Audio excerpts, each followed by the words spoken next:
Cette semaine, il y a deux grands changements incroyables encore avec les planètes. Alors, Rahu, Ketu, qui sont les nœuds de la Lune, viennent de changer de signe, et cela pour les prochains 18 mois. Alors, Rahu représente votre environnement présent. Comment on perçoit le monde dans lequel on vit et comment on perçoit notre futur. Dans votre main, Rahu est le centre de la paume de votre main où il y a plusieurs lignes qui vont passer, dont la ligne de tête et la ligne de destin.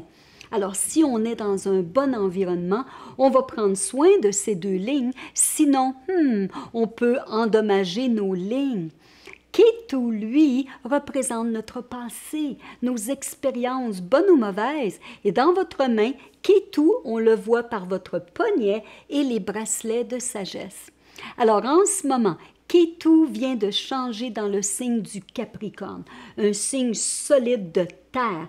Et Capricorne comprend les valeurs de responsabilité, des devoirs, de l'organisation et de faire des plans. Alors, pour les prochains 18 mois, Ketu en Capricorne veut fixer des vieux problèmes et donner une stabilité et une solidité dans la fondation. Maintenant, Rahu en Cancer. Alors, Cancer est un signe d'eau, est un signe d'émotion et d'empathie. Alors là, maintenant, les valeurs pour les prochains 18 mois vont être focusées sur la famille, les enfants, la maison, le désir de nourrir les autres, le désir d'être réceptif et intuitif aussi. Alors, pour les prochains 18 mois, on veut prendre soin de notre vie intérieure, on veut de la paix, de la tranquillité. On ne veut pas chercher le pouvoir et la gloire comme Rahu dans le signe de feu de Lion. Et ça, c'était l'année dernière. Alors là, maintenant, on cherche à rentrer à l'intérieur et ne pas être affecté par l'extérieur. Fait que c'est très important pour les prochains 18 mois. Aussi, si vous voulez du succès dans quoi que ce soit que vous allez entreprendre, soyez sûr que vous développez vos qualités humanitaires, que vous développez à vouloir prendre soin un de l'autre et d'être bon, parce que c'est Rahu en Cancer. Alors, si on avait un cœur de pierre, c'est le temps de le faire fondre et de montrer qu'on a un cœur et qu'on ressent et qu'on a de la compassion. Maintenant, le deuxième grand changement. Alors, Saturne, finalement, dit « Bye bye, Scorpion!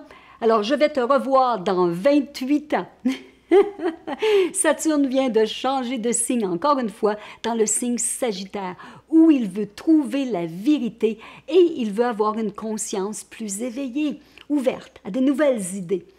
Alors, ces deux changements sont en train de se faire. Alors, cette semaine, ne prenez pas de décisions trop impulsives ou trop vite. Laissez-vous absorber par les changements des planètes et allez naturellement dans le mouvement, dans le flow qu'on appelle, et suivez votre intuition. Sinon, venez nous voir, puis ça va nous faire un plaisir de vous dire pour les prochains 18 mois, qu'est-ce que ces planètes vont faire dans votre vie ou celle des gens que vous aimez. Bye! Bonne semaine!